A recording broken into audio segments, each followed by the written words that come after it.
Hello, my name is Leslie Rowe from Green Leaves. I wanted to follow up on Mark Hill's talk about going into more detail on why remaining in a customs union with the EU is such a bad idea.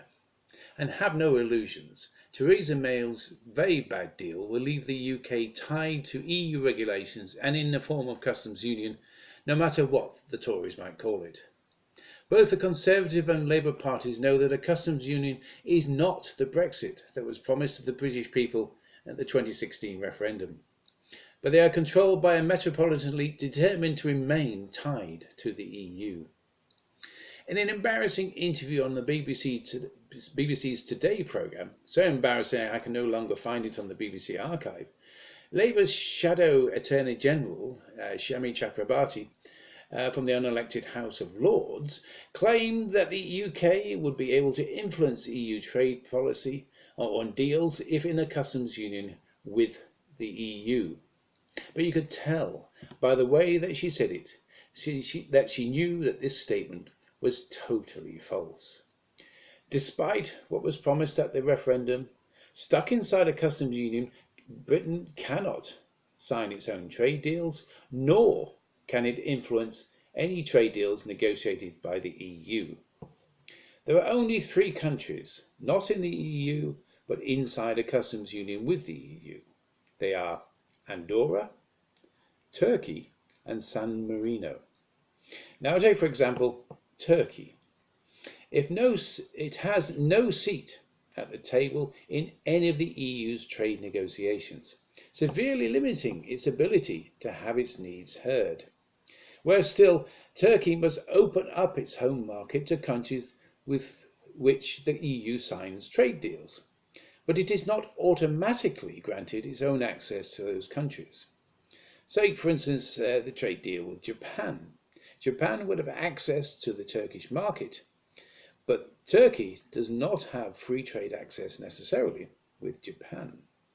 That means Turkish companies get no benefit from these new export markets, whilst unilaterally giving foreign companies cheaper access to their own market. The same would apply to the UK.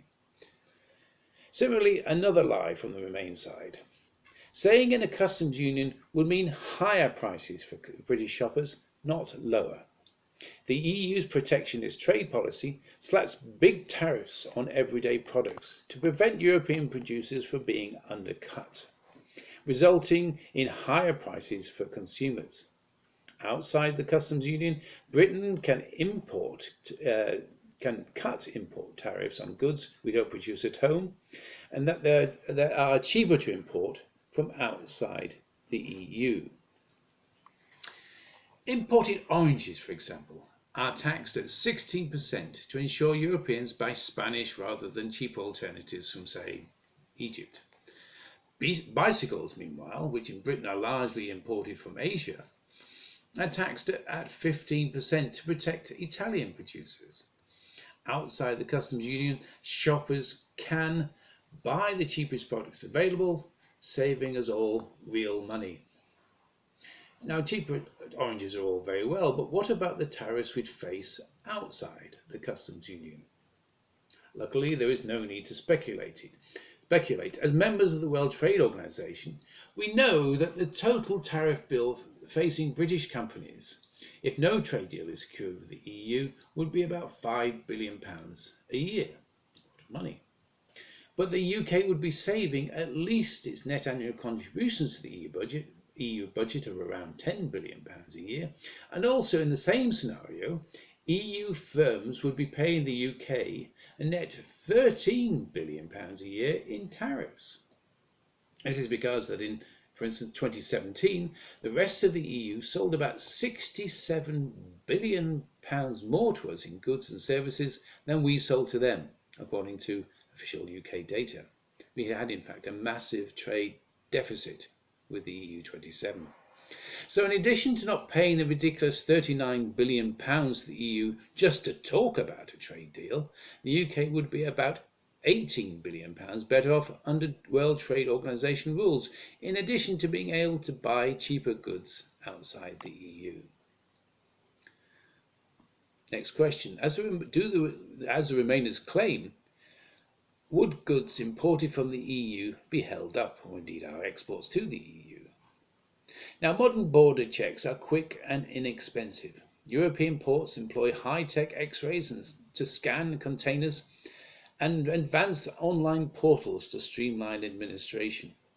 The US government, for instance, calculated that the tariff equivalent cost of clearing customs in countries like Germany and Holland is just 1% of export value and falling.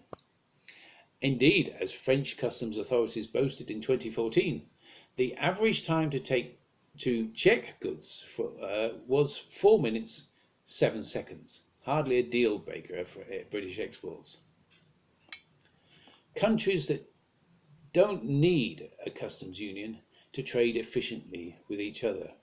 For instance, Norway does 70% of its trade with the EU, but has no customs union. Canada and America trade $500 billion of goods annually, and China buys 30% of Australia's exports. None have formed customs unions. Now, Britain is the world's 5th largest economy, NATO's 2nd largest military power, and the world's leading financial centre. Have we really lost such confidence in ourselves that we'd rather be a second-class member of the European Union than strike out to be one of the first-class nations of the world? If, as I believe, the answer is no, the customs unions would only hold us back. Let's cut it loose before it does. Thank you.